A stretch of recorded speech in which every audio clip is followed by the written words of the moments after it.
peuple me dit que la parole est une épée. Quand elle pénètre, elle partage la main et l'esprit, attriste l'homme et produit la repentance. Et comme une épée, elle le fait aussi couler le sang. Fidèles téléspectateurs, chers internautes, bonsoir chez vous. Vous qui avez répondu présent pour suivre cette émission, que la lumière soit. Nous sommes en train de donner beaucoup de lumière, en tout cas, sur Malachie 4.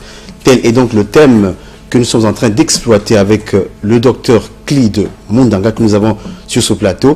Et nous avons également la présence de Richard Josué et moi-même pour vous présenter cette émission. Alors, disais-je, nous sommes en train de parler de Malachie 4. Malachie 4, docteur, bonsoir. Bonsoir, frère Alain. Bonsoir, frère Richard. Bonsoir, docteur Clide Mundanga, merci.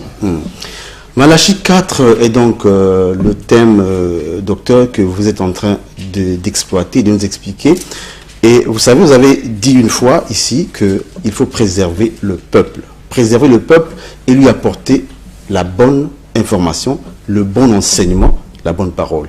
Là, nous sommes en train de parler avec vous sur le rétablissement de l'autel. Nous avons dernièrement parlé du rétablissement de l'autel par le prophète Élie. Alors là, nous avons appris beaucoup de choses.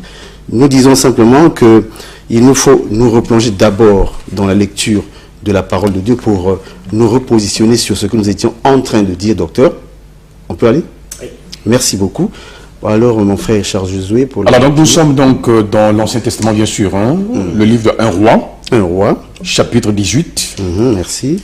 À partir des versets 29 jusqu'à 40. Longue lecture. Lorsque midi fut passé, ils les prophétisèrent jusqu'au moment de la présentation de l'offrande. Mais il n'y eut ni voix, ni réponse, ni signe d'attention.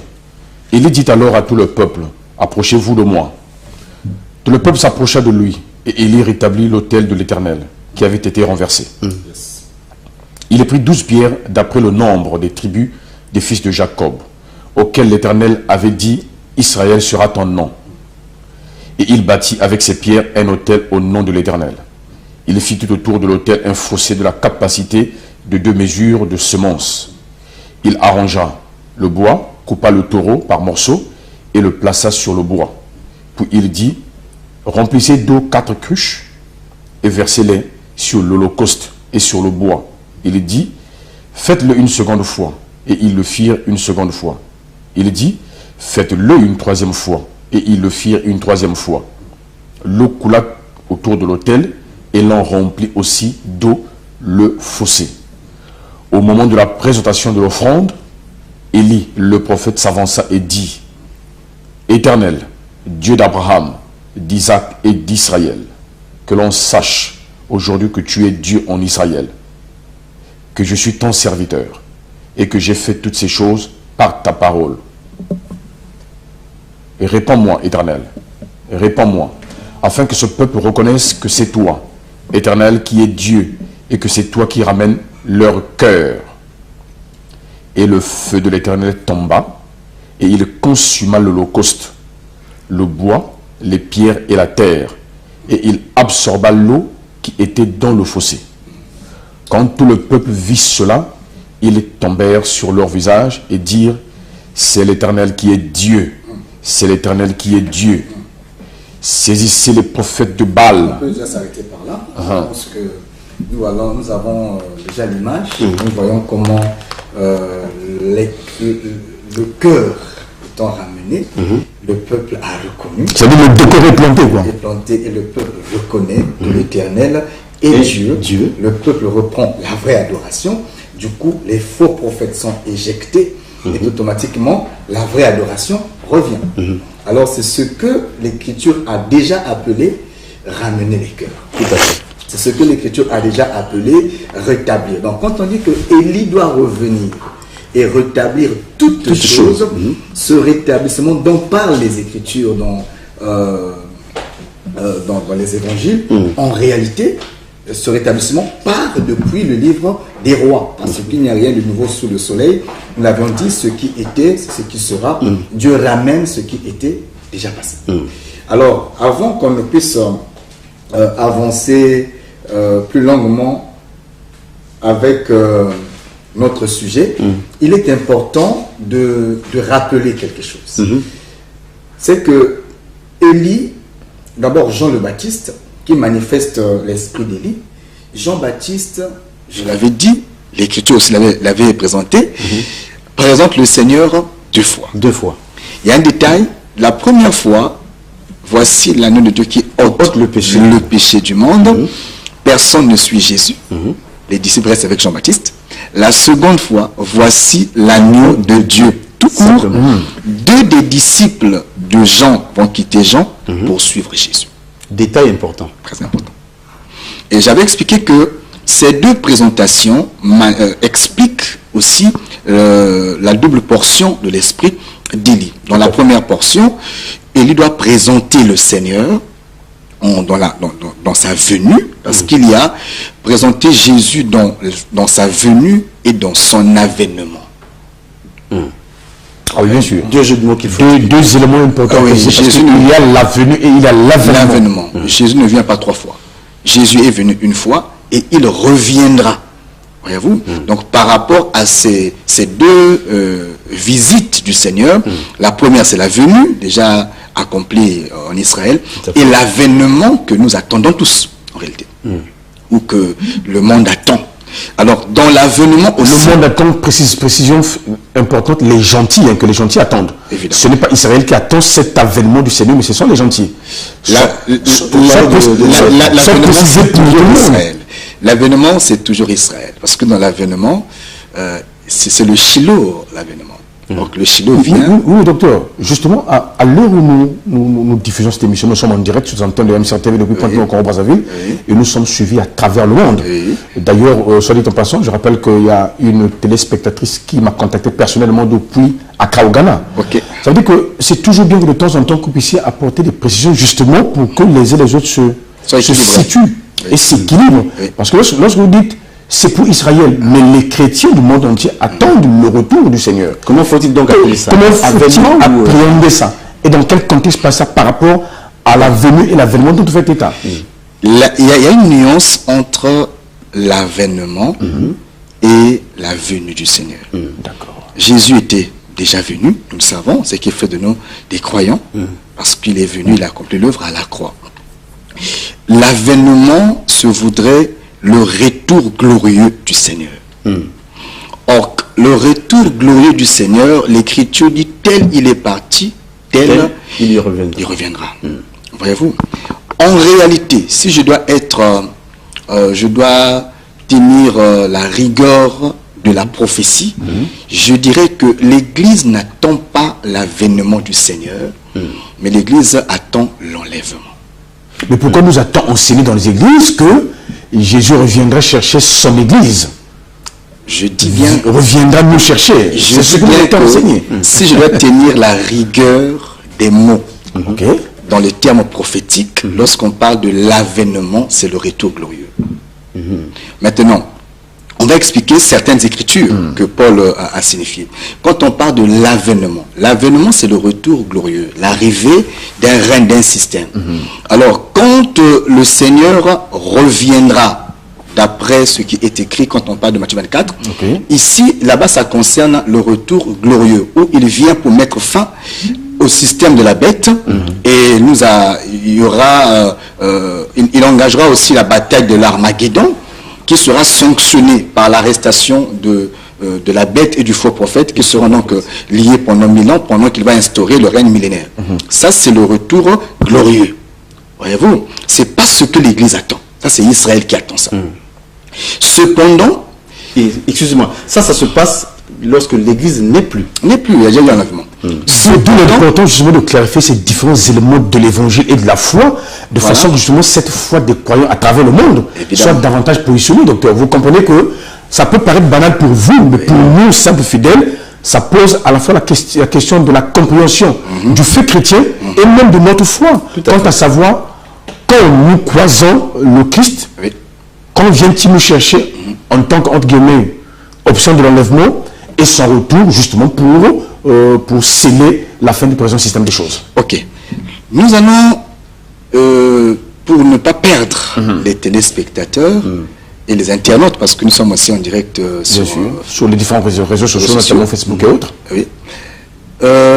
Lorsque vous lirez les évangiles, les épîtres de Paul, particulièrement quand il parle aux Thessaloniciens et à d'autres, Paul utilise l'expression, dans les interprétations, il utilise l'expression avènement du Seigneur. Vous allez voir que parfois il fait allusion à l'enlèvement. Quand tu lis les textes, tu as comme l'impression qu'il faisait allusion à l'enlèvement. Mais les concepts même ne riment pas. Concorde pas. Quand on dit enlèvement, c'est un peuple qui part de la terre pour un lieu donné. Quand on déjà, on veut dire déplacement. C'est un déplacement en fait qui s'opère. C'est un départ. Et lorsqu'on dit avènement, c'est un retour. Bien sûr. C'est un retour. Déjà, le concept, voilà pourquoi le terme original c'est parousia. Si on veut aller dans... si on veut respecter les traductions. Mais dans la faiblesse de la langue française, parfois on supporte cette expression-là. Mais la porte, c'est laquelle? Quand Paul dit, il fait un peu allusion à l'avènement du Seigneur, mais il lit ça à l'église. Paul explique l'enlèvement dans une dimension profonde de la révélation. Je m'explique. Lorsque Jésus prendra l'église, il ne vient pas sur terre pour prendre l'église. Déjà, oui. Voyez-vous, l'église part de la terre dans les airs. Pour le croiser en fait. Dans les airs. Donc c'est l'église qui part. Et la rencontre se passe dans les airs. Donc il récupère l'église dans les airs, mais il ne descend pas. Ça veut dire qu'il y a un mouvement qui s'opère de part et d'autre. Du côté du Seigneur qui vient dans sa avènement, et de l'église qui quitte la terre pour monter. Voilà. Il y a un niveau donné. Maintenant, cette venue-là, ce n'est pas vraiment l'avènement dans les termes prophétiques. L'avènement, c'est le retour glorieux. Or, dans l'enlèvement de l'église, c'est l'église qui part et qui va rencontrer le Seigneur dans les airs. Est-ce qu'on peut dire que c'est une forme d'action secrète qui se passe? Évidemment, parce que l'enlèvement, c'est une disparition.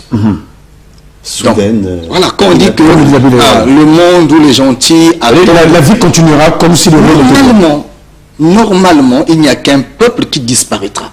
Voyez-vous? Donc l'enlèvement, ce n'est pas déjà un système où il viendra, on va le voir, il prend l'église. Non, l'enlèvement, c'est une disparition. Comment qu'il dirait, ça se passera incognito, quoi. Voilà. Je veux appeler ce détail-là aussi en revenant. Rappelez-moi sur l'enlèvement. Mais pas d'abord de cet exemple-là. Voilà. C'est quoi le type dans les Écritures? Parce que Dieu ne ramène que ce qui était déjà passé. Lorsque l'intendant le plus ancien va chercher la femme, donc la sœur Rebecca, Oui. il prend Rebecca, il met sur le chameau, et il ramène Rebecca vers le palais. Voyez-vous, Rebecca quitte donc ses parents. Rebecca suit l'intendant le plus ancien.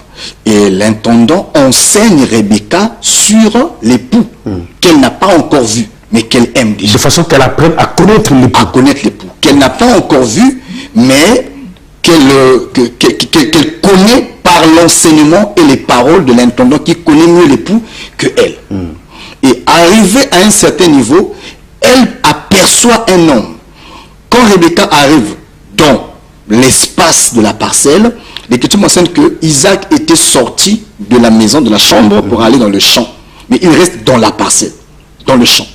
Et quand Rebecca arrive, quitte donc là où elle était, arrivée donc à destination, elle aperçoit un homme, mais dont l'image dont elle a enseigné était identique. Par rapport à l'enseignement, la rencontre l'a dit quelque chose. Voilà comment elle a reconnu l'époux par l'explication qui a été précédée. Voilà comment elle demande donc à l'intendant: qui est cet homme que je vois? Comme pour dire, n'est-ce pas lui l'époux? Et il dira: oui, c'est mon Seigneur, ton époux. L'Écriture m'enseigne que Rebecca est allée rencontrer Isaac, l'époux, dans le champ. Dans le champ. Mais le territoire déjà de Cana. Dans le champ, dans la parcelle déjà, mais dans le champ. Et Isaac prend la femme dans le champ et l'emmène dans la chambre de sa mère, la tante de Sarah. Nous expliquons que Rebecca qui était prise hors d'Israël et qui était ramenée jusqu'à la maison, c'est le type du peuple des nations, ou encore l'Église en général. Ça part de l'Église. L'Église qui est aujourd'hui enseignée par l'intendant le plus ancien, image du ministère. Nous enseignons à l'Église l'image de l'époux. Que l'Église apprenne à connaître son mari avant de le rencontrer. Comme Rebecca qui typifie l'Église apprenait à connaître Isaac Évidemment. Avant de l'avoir connu. Évidemment. Parce que quand on t'a bien expliqué le mari, tu apprendras à l'aimer. Et Rebecca aimait déjà avant même de le voir, parce que les explications étaient en train de ravir son cœur. Et arrivé à destination, la rencontre se passe dans le champ. Or, le champ ici, ce sont les airs. C'est déjà le ciel, mais au niveau des airs. Isaac, type du Seigneur, est obligé de sortir de la chambre de Sarah pour prendre Rebecca. Donc, pour venir à la rencontre de Rebecca. Évidemment. Il ne sort pas du domaine. Voyez-vous, il reste dans le ciel ou encore dans le domaine, mais il rencontre, donc il va récupérer la femme au niveau du champ. Or, le champ ici sont les airs dont parle l'Écriture, où Jésus-Christ, le véritable Isaac, prendra Rebecca, qui est le type d'église, pour la faire entrer dans la tente de Léa. Parce que, de Sarah, parce que les noces auront lieu, où le mariage sera consommé dans la tente de Léa, de Sarah. Oh, excusez-moi. Et c'est quoi la tente de Sarah? La tente de Sarah, c'est ça le ciel. Le paradis, je veux dire. Voilà. Ça le ciel, c'est ça les noces. Voilà. Le lieu des noces. C'est là où le mariage entre l'Église et Christ sera consommé.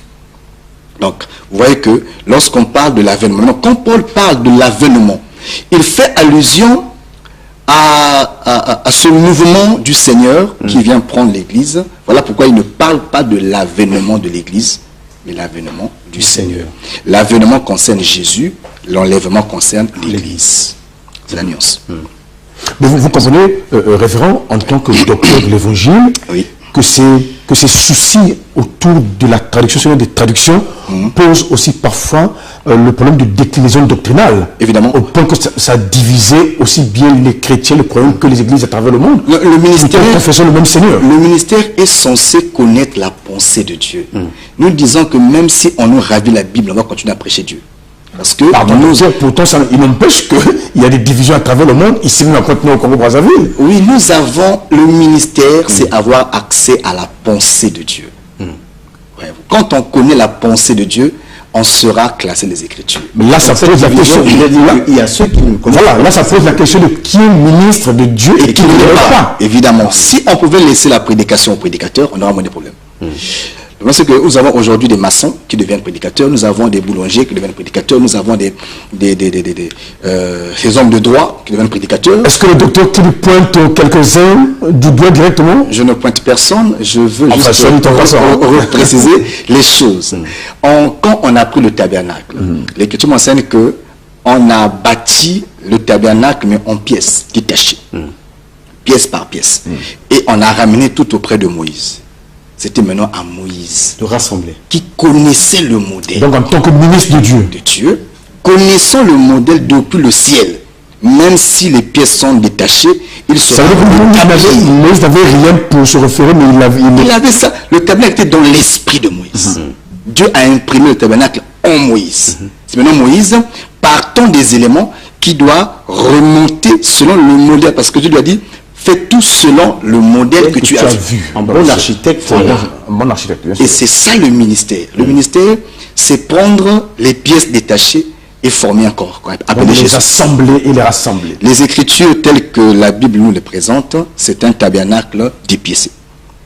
Un sacrificateur doit être capable maintenant de prendre pièce par pièce pour monter le tabernacle afin que le peuple adore. Maintenant, si le peuple n'adore pas, c'est parce que dans certains lieux, l'autel n'est pas bâti. Il est en pièces détachées. Or, quand le tabernacle bâti, mais pas selon le modèle. Quand le tabernacle, parce qu'il y a bâtir aussi. Oui, mais quand vous prenez l'arche de l'alliance pour mettre ça au parvis, est-ce que Dieu viendra? Ça pose question. Parce qu'il faut placer l'autel des holocaustes dans le parvis, la cuve des reins. Il faut mettre le rideau pour mettre la table de position et les 12 pains en 2 piles. Il faut mettre le chandelier en face. Il faudrait qu'il y ait l'autel de parfum ou encore l'encensoir d'or avant le rideau.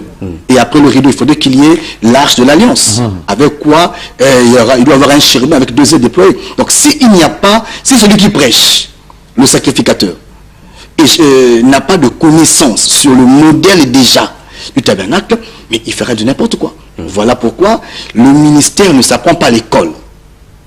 Et oui, là c'est important. Ah oui. Ne devient pas ministre celui qui a pris un diplôme de théologie quelque part. Le ministère, c'est Dieu qui appelle. Ce n'est pas une école qui établit.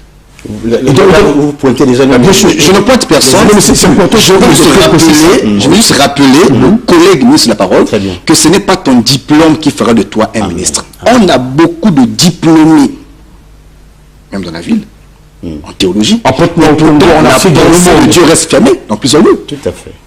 Voyez-vous? Donc ce n'est pas ce qu'on apprend à l'école qui explique que Dieu se révèle. Dieu se révèle. Sinon, si on doit apprendre Dieu à l'école. Mais la théologie, c'est une discipline comme la philosophie. Bien sûr. Comme les mathématiques. C'est une discipline. Comme ceux qui ont fait A et qui font théo, c'est une discipline. Tu peux être païen et avoir ton diplôme de théologie. Et la licence en théologie, doctorat en théologie. Païen, tu l'as. Et d'ailleurs, les grands enseignants de théologie sont des prêtres. Ça, on ne peut pas se le mentir. Voyez-vous? Alors, si Dieu t'a appelé, qu'il t'enseigne. Pourquoi un prêtre t'enseigne? C'est Dieu qui t'a appelé, qui t'enseigne. Tout à fait. Ça veut dire, docteur Klimdanga, c'est une question sérieuse que vous soulevez là. Évidemment. Au fond, on doit ici être d'accord que... C'est sans polémique, sans provocation. Mais c'est... on ne peut pas être une ministre de Dieu et puis ne pas révéler la pensée du Seigneur au fond. Mais c'est pas possible, Dieu t'a appelé pour ça. C'est le ministère de la parole. C'est comme me dire qu'il y a un ministre de l'enseignement, mais qui ne connaît pas l'enseignement. Ça n'a pas de sens. S'il est ministre, il représente ce ministère. Il est censé avoir les détails que tout le monde n'a pas. Voilà. Voyez-vous, il connaît quand est-ce qu'on aura l'examen.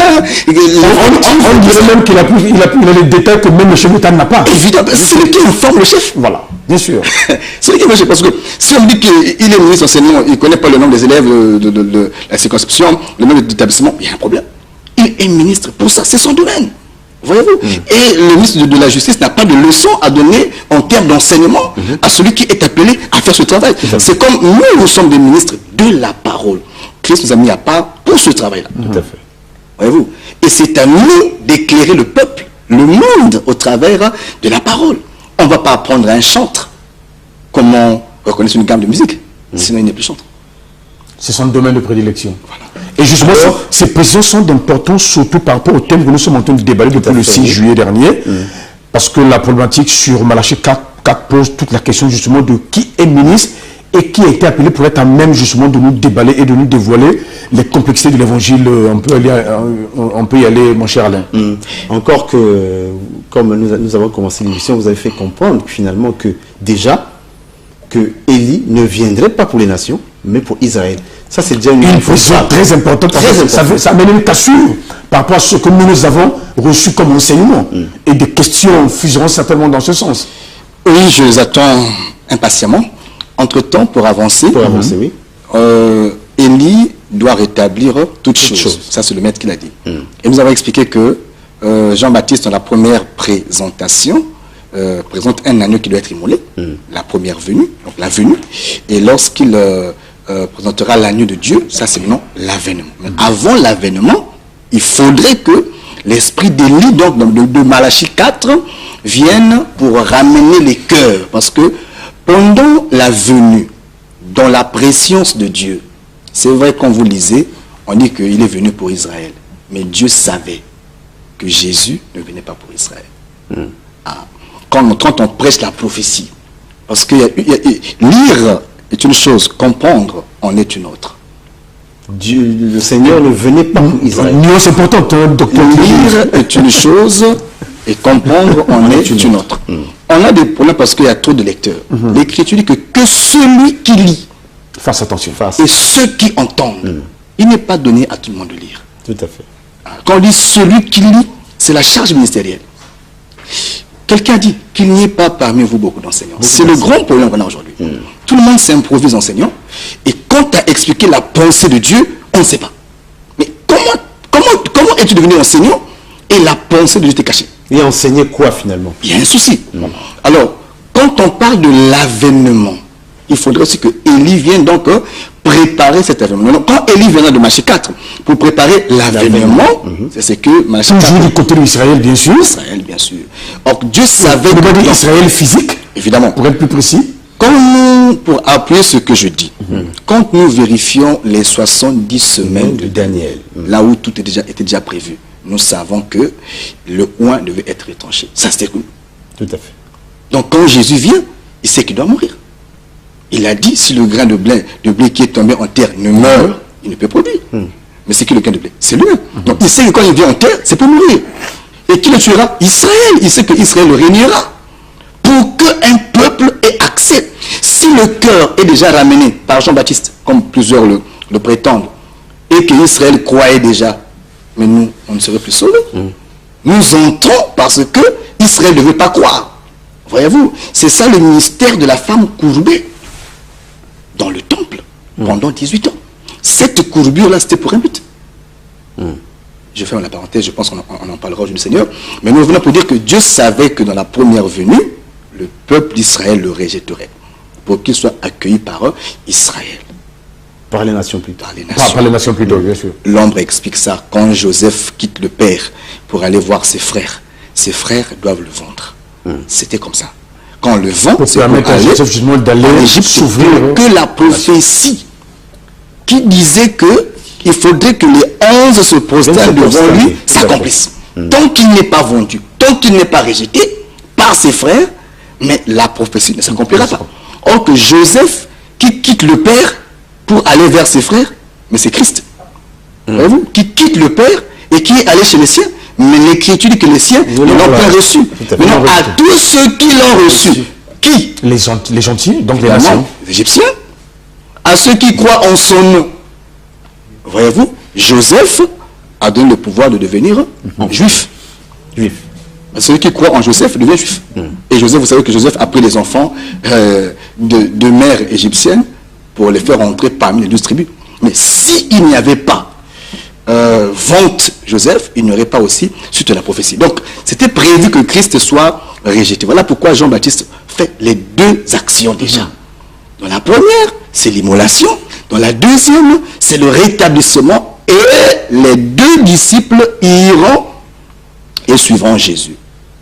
Voilà pourquoi, dans la première venue, personne n'a cru en son message. Mais dans la deuxième venue, les deux disciples suivront Jésus. Les deux disciples, c'est l'image du peuple d'Israël. Parce que Israël est vu en deux. Il y a le royaume du nord, le royaume du sud. Il y a le royaume d'Israël comme tel et le royaume de Juda. Deux disciples. C'est en ce moment-là que les deux disciples suivront donc Jésus, croiront à celui qu'ils ont crucifié autrefois. Maintenant, revenons sur le rétablissement. Lorsqu'on viendra rétablir toutes choses, pour les raisons de commodité, nous vous prions, plutôt que d'appeler, d'écrire. Nous sommes disposés à répondre à vos doléances, suggestions, questions, interrogations, mais écrivez, ça nous rendra la tâche un peu plus facile. Écrivez, et les numéros sont affichés au bas de vos postes. Ceux qui sont sur Facebook, réagissez aussi, partagez le lien et nous sommes disposés à répondre à vos questions. Posez-les et elles seront répondues. Merci beaucoup. Ok, voilà, ça commence déjà. Merci beaucoup pour les questions. Donc au fur et à mesure, on va les lire pour répondre à vos questions quand on fasse avancer la pensée. Ce qui était, c'est ce qui sera. Élie vient rétablir parce que l'autel était renversé. Bien sûr. C'est ce qu'on a lu. Et on avait déjà expliqué que le cœur était éloigné, c'était l'affaire de l'enseignement. Quand Élie vient, premier mouvement, Élie doit restaurer l'autel. Parce qu'il doit rétablir toutes choses. Mais il rétablit ça comment? Il prend d'abord les 12 pierres qu'il remet en place. Ça veut dire que les 12 pierres n'étaient plus en place. C'est-à-dire que l'autel sur lequel les prophètes de Baal ont exercé ne respectait pas les 12 pierres. Alors quand Élie vient, étant un ministre authentiquement appelé de Dieu, il est censé connaître l'emplacement de l'autel. Ils se rendent déjà tout de suite compte que ce n'est pas ça l'autel. Ça ne marche pas. Grande précision. Voyez-vous, quand un maçon qualifié arrive voir les maçons improvisés travailler, il saura que là il y a tel problème, là il y a tel problème. Même s'il n'était pas avec vous depuis le départ, il peut vous dire que vous avez faussé depuis le départ. Parce que c'est son domaine. Très utile. Il sait lire quand il voit. Donc quand il y vient, prophète, son état, il voit que maintenant Dieu ne peut pas répondre. Déjà, l'autel pose problème. Il faut noter que les prophètes de Baal avaient le même sacrifice que Élie. Tous avaient le même animal. Je veux dire, deux animaux identiques. Donc eux aussi se réclamaient de Dieu. Évidemment, ils avaient aussi l'agneau, je veux dire le bœuf. Voyez-vous. Mais avec le bœuf, Dieu ne peut pas répondre parce que Dieu doit d'abord voir l'autel avant de répondre. Voyez-vous. Donc quand Élie prend l'autel, il replace d'abord les 12 pierres. Après, il demande à ce qu'on prenne 4 cruches. Les 4 cruches puiseront dans la même source. On prend l'eau et on doit verser 3 fois sur l'autel, tout ça là. Et il doit y avoir capacité, un fossé de 2 capacités. Et en versant les 3 fois, ça doit aussi remplir le fossé de 2 capacités. Et ce n'est qu'après cela que l'eau va se répandre. Et à cet instant-là, Élie peut commencer à prier. Ça veut dire qu'on ne peut pas prier sur un autel renversé, même si l'offrande est là. Le tout n'est pas d'avoir l'offrande, mais c'est d'abord de placer l'autel selon les dispositions. L'offrande, c'est le bœuf, c'est le serviteur, c'est Christ lui-même. Et vous savez que tu peux croire en Jésus, dire que je crois en Jésus. Mais si l'autel n'est pas respecté, tu vas prier sans réponse. Et plusieurs, Dieu leur dira au dernier jour, je ne vous ai jamais connu. Pourquoi? Parce qu'ils ont servi sur un autel renversé. Alors, précisons point par point. C'est quoi les 12 pierres? Je veux aller vite parce que le temps, nous ne l'avons plus. Parce que quelqu'un, j'imagine les téléspectateurs et autres internautes en train de dire, à la date d'aujourd'hui, désormais, qu'est-ce que ça dit l'autel pour le croyant, pour le fils de Dieu, pour la fille de Dieu, pour le chrétien? Voilà. C'est quoi l'autel? Pour régler la question. Parce que Paul a dit que celui qui travaille à l'autel se nourrit de l'autel. De même aussi, le Seigneur a établi que ceux qui annoncent l'évangile, donc on compare l'autel au service de l'évangile. Donc ça veut dire que c'est les prédicateurs qui ont la connaissance de l'autel. Maintenant, quand nous parlons de l'autel, 12 pierres, dans l'ombre, ça nous a parlé des 12 tribus d'Israël, des 12 patriarches. Or, les 12 là, ce sont aussi les 12 prophètes. Parce que les patriarches sont vus comme des prophètes. Abraham était prophète, Isaac prophète, Jacob prophète, et les 12 même sont des prophètes, Judas, Dan et consorts. Les représentants des 12 tribus d'Israël. Et lorsque nous traitons ça, nous expliquons la pensée cachée derrière les 12. Aujourd'hui, les 12 représentent Éphésiens 2:20, c'est-à-dire l'enseignement des apôtres. Le chiffre 12, c'est le chiffre du fondement. Or, l'Écriture dit que nous sommes édifiés sur le fondement des apôtres et des prophètes. Voyez-vous? Donc, Jésus-Christ étant la pierre angulaire. Donc, quand on parle du chiffre 12, c'est le chiffre du fondement. L'Église est fondée sur 12, comme Israël était fondé aussi sur 12, parce que Israël est l'ombre de l'Église. C'est une ombre et un corps. Donc, les mouvements que Israël a effectués s'accomplissent d'une certaine manière dans l'Église aujourd'hui. Alors, les 12 là, c'est l'image des 12 apôtres. Et quand vous parcourez même le livre d'Apocalypse, ça vous parlera de la muraille qui avait 12 fondements. Et on dit que les 12 fondements étaient les 12 noms des apôtres. Donc le chiffre 12 étant le chiffre du fondement, c'est aussi le chiffre image des 12 apôtres. C'est à dessein que Jésus avait pris 12 apôtres. Ça parle du type de l'enseignement. Donc déjà, tout enseignement dont la base n'est pas le chiffre 12, c'est-à-dire dont la base n'est pas l'enseignement des apôtres, c'est un autel qui n'est pas en place. L'autel est déjà renversé. Donc quiconque dit aujourd'hui, Paul a prêché, moi aussi je prêche. Si Paul est ceci, moi aussi, et il annonce autre chose, vous comprenez que c'est un délinquant. un délinquant. Parce que lui-même, Paul avait... Il est maudit. Quand quelqu'un dit ça, c'est la preuve même qu'il est maudit. Et c'est pas moi qui le dis. C'est l'Écriture qui le met en garde. Lui-même, Paul avait dit, si quelqu'un d'autre venait vous dire autre chose, moi-même y compris, qu'il soit anathème. Donc. Même non. Non, quand on dit anathème, c'est beau. Disons ça maudit. Voilà, enfin, c'est un thème qui est facilement compréhensible par tout le monde. Il est maudit. Parce que anathème veut dire maudit. Quiconque se lève aujourd'hui là, pour dire que moi je pense. Toi, tu es qui, toi qui penses? Tu es qui? Pourquoi veux-tu tout le peuple? Le fondement, on ne peut plus poser un autre fondement, c'est qui est écrit. Voyez-vous? Nous avons cru à l'évangile que eux nous ont laissé. Voyez-vous? Et l'Écriture dit que la parole est une lampe à mes pieds et une lumière sur mon chantier. N'est-ce pas? Or que la lumière doit respecter le sentier. Mais c'est quoi le sentier? Le sentier, c'est un chemin frayé par des passants. Mais les premiers passants, c'est-à-dire qu'il n'y avait pas de chemin, mais il y a des premiers passants qui ont, par leur marche et leurs pieds, frayé un chemin. Et celui qui vient ne crée pas son chemin, lui, il suit la trace laissée par... c'est d'ailleurs plus facile pour lui que de suivre, parce que le sentier est déjà tracé. Bien sûr. Voyez-vous? Pourquoi on parle du sentier? Parce que ceux qui devraient venir après avaient obligation de suivre seulement la ligne tracée. Donc, selon le modèle des anciens. Évidemment, les apôtres ont déjà prêché. Voyez-vous? Et le maître leur a confié, c'est des prototypes du ministère. Tu ne peux pas venir aujourd'hui dire que non, Paul a parlé, moi aussi je parle, maudit, tu es maudit. Paul lui-même déjà disait que les premiers disciples qui l'ont précédé, il les appelait les colonnes de l'église. Au-delà de sa dimension, évidemment, Paul a reconnu qu'avant lui, il y avait des colonnes de l'église. Quelqu'un qui dit que Paul a parlé, Paul n'est pas Dieu, oui, Paul n'est pas Dieu, c'est vrai, mais Paul est un apôtre à qui Dieu a confié la charge des nations.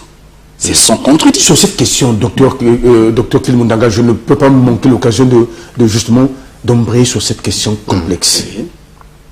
Ça veut dire que les nations, les gentils, ne pourront, ou plutôt des gentils ou les nations ne pourra jamais sortir un prophète majeur du type de Moïse et compagnie.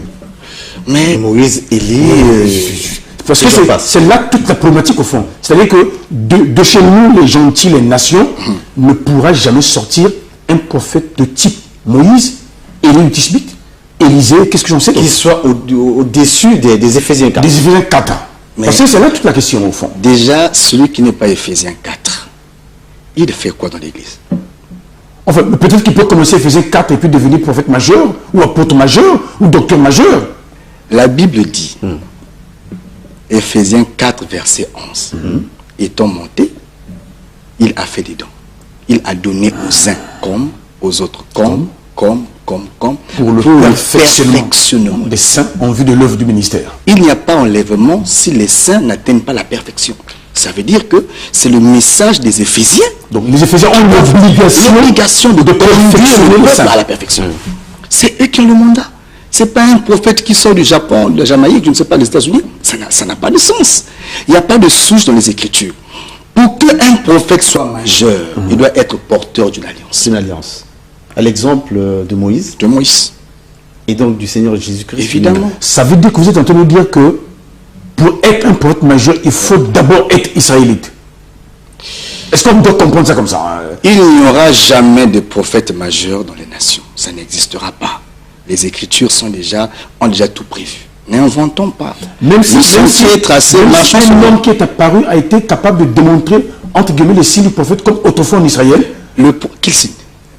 Les miracles. Les miracles, la puissance. Les miracles, il y en a toujours. Mais par comment on reconnaît? Il y en a toujours.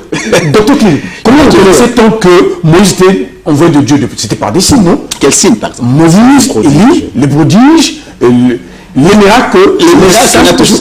Il y en a toujours, juste aujourd'hui, il y a des miracles. C'est pas pour ça qu'en ce cas, prophète majeur. C'est pas pour ça. On n'est pas prophète majeur par les miracles. L'Écriture dit, voici les signes qui accompagneront ceux qui auront cru. C'est une promesse, même des enfants de Dieu. Un diacre peut faire des miracles. Philippe l'a fait.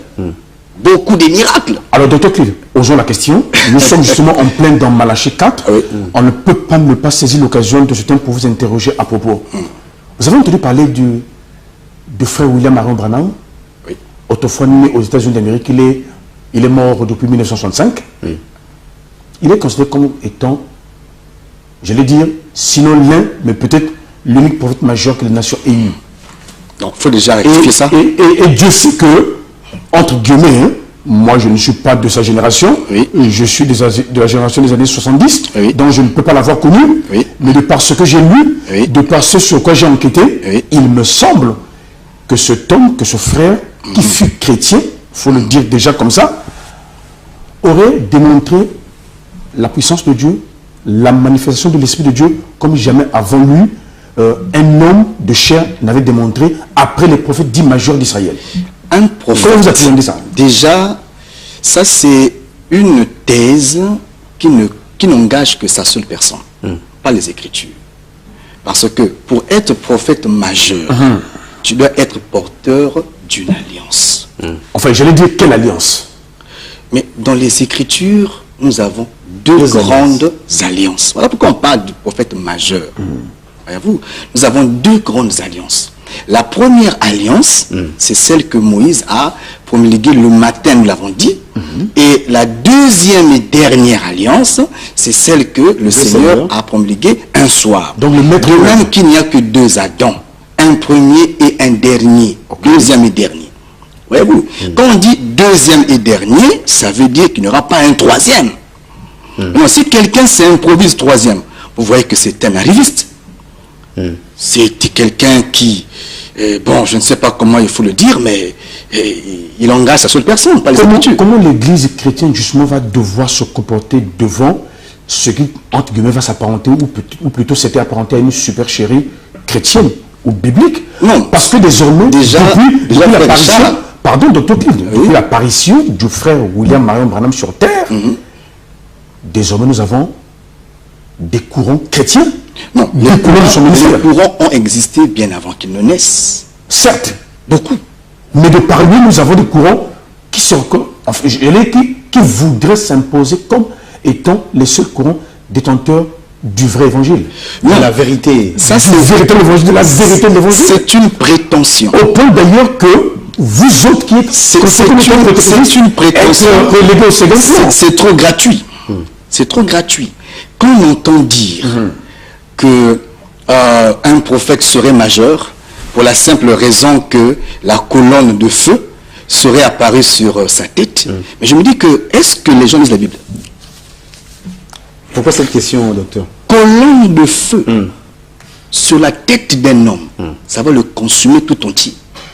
Colonne! C'est pas une ampoule, colonne! La colonne devrait éclairer tout le désert. Je vous en prie. Revenons un peu dans le texte. Là, vous nous rappelez, fait dans Je pense que vous lisez aussi la Bible, comme moi. La colonne, Dieu dit à Moïse qu'il devrait lui-même conduire le peuple de jour et de nuit. Donc la colonne, c'était cette lumière qui éclairait tout le peuple et tout le désert. Elle se plaçait à une certaine distance de Évidemment, l'image du tabernacle jusqu'aujourd'hui peut se représenter. C'était très distant. C'était un grand feu sur la tête. Tu mourras. Vous voyez que c'est des aventures. Et jamais un prophète n'est majeur à cause d'une colonne de la tête. Écoutez, c'est quel verset ça? C'est quel verset? Moïse est prophète majeur parce qu'il apporte la loi et tous les prophètes doivent répéter Moïse. Tout à fait. Voyez-vous? Et Moïse a dit, Dieu vous suscitera du milieu de vos frères, les frères hébreux, un prophète comme moi. Pas du gentil des nations. L'écriture est claire. Du milieu de vos frères, frères hébreux. Voilà pourquoi, Hébreux 1.1, Dieu, après avoir parlé à vos pères de plusieurs manières, à plusieurs reprises, par les prophètes qui répètent Moïse, dans ce temps dernier, entre guillemets, temps de la fin, Dieu vous a parlé par le Fils. C'est qui le Fils? Un Américain? Faut pas embrasser les gens. C'est pas un Américain, c'est pas un Chinois, c'est pas un Jamaïcain. Le Fils, c'est un Hébreu, c'est Jésus. Et Jésus a laissé les grâces ministérielles. Étant monté, il a donné aux uns comme, aux autres comme, parce que lui-même est le véritable. Vous répétez, Voyez-vous, le véritable. tous les Éphésiens sont des comme parce que le véritable, c'est lui-même Jésus. Voyez-vous, On dirait presque que les Éphésiens en fait ne sont pas, mais ils sont juste comme. comme, c'est ce qui est écrit. Il a donné aux uns comme, aux autres comme, Au fond, ils ne sont pas docteurs, pasteurs, prophètes, ils sont juste le véritable prophète, pasteur, docteur, évangéliste et apôtre, c'est le même Jésus. Et nous, les ministres sont comme lui. Les reflets un peu. Les disciples accomplis, si vous voulez. Pardon. Vous voyez. Donc, pour revenir, frère Richard, déjà, c'est une conception que l'Église chrétienne doit éjecter. C'est une affirmation toute gratuite que quelqu'un s'élève pour dire qu'il devient un prophète majeur. Dans les nations, Dieu a parlé par le Fils. Et le Fils sont les Éphésiens. Voyez-vous, il n'y a pas de prophète majeur dans les nations. Et puis, quand on parle des nations, l'Église n'appartient pas aux nations. C'est seulement l'Église dans laquelle il y a les nations et il y a quelques frères hébreux. C'est la même église à laquelle Paul appartient. Paul n'est pas américain ou je ne sais pas chinois, jamaïcain. Paul est hébreu. Pierre est hébreu. Quoi qu'il avait la nationalité hébreu, il était d'abord d'origine hébreu. C'est un hébreu.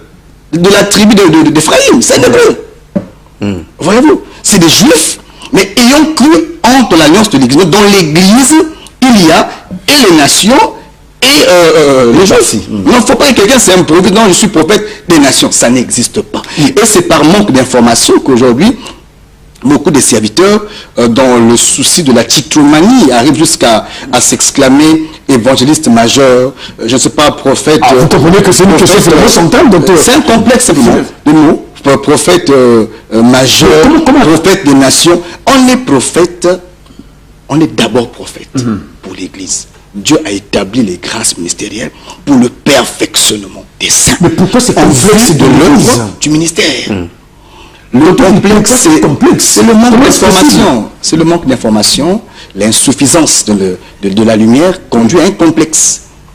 Alors pardon, je sais que le frère Alain va boucler l'émission dans quelques instants. Tout à l'heure, oui. Mais justement, pour laisser une question ouverte, pour vous poser une question ouverte, puisque nous allons forcément revenir la prochaine fois sur cette problématique portant sur Malachie 4. Oui. Docteur Klimundanga, Oui. nous avons forcément le souci.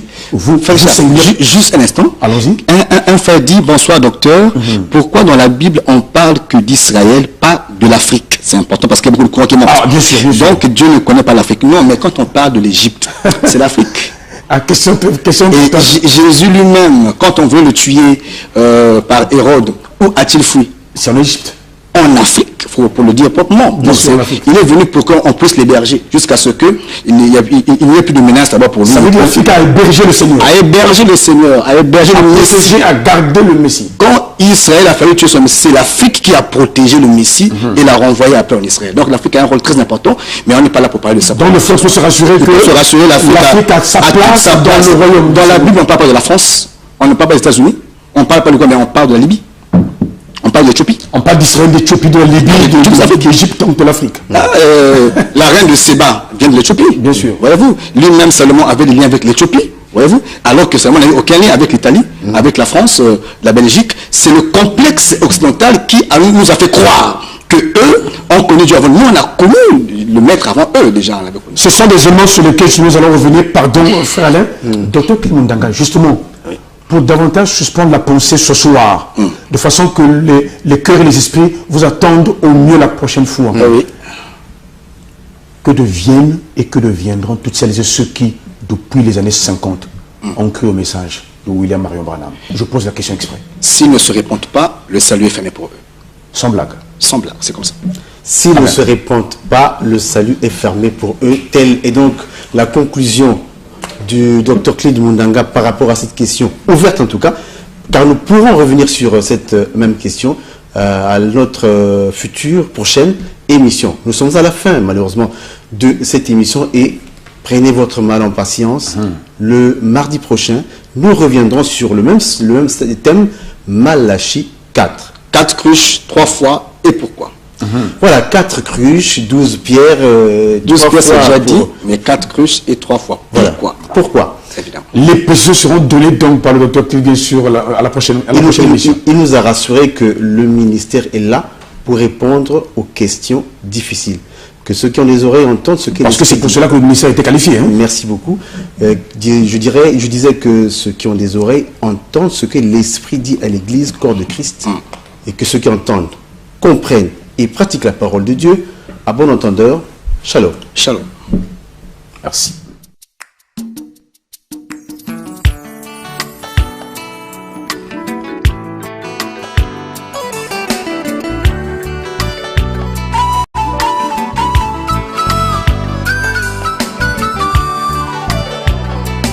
Bible me dit que la parole est une épée. Quand elle pénètre, elle partage la main et l'esprit.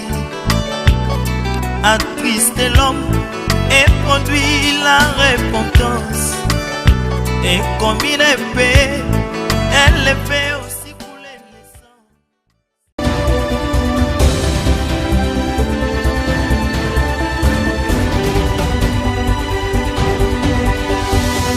MCR TV, notre partenaire média.